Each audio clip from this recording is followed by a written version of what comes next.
দেশের যাতে সাম্প্রদায়িক যাতে উস্কে দিয়ে এই দেশের সাম্প্রদায়িকতা উস্কানির মধ্য দিয়ে তার দেশের সাম্প্রদায়িকতার সৃষ্টির মধ্য দিয়ে ভোটের রাজনীতি ও এই সাম্প্রদায়িক মোদী সরকার গেইন করতে পারে সেই চেষ্টার সেই ষড়যন্ত্রের অংশ হিসেবে আজকে ত্রিপুরায় আমাদের হাই কমিশনে যে আক্রমণ তার তীব্র নিন্দা জানায়।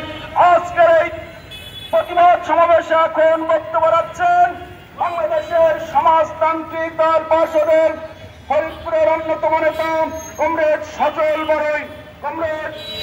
বড়ই।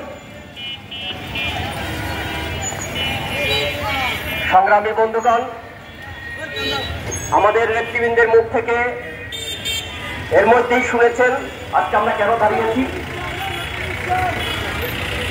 আমরা যদি একটু পিছনের দিকে যাই, এই বাংলাদেশের 15 বছর ইতিহাসের যতগুলি অধ্যায় আছে, যতগুলি স্বর্ণাক্ষরে লেখা থাকবে, যতগুলি সালের কথা মানুষ স্মরণ করবে, তার অন্যতম একটি দিন হচ্ছে এই বাংলাদেশের 2024 সাল।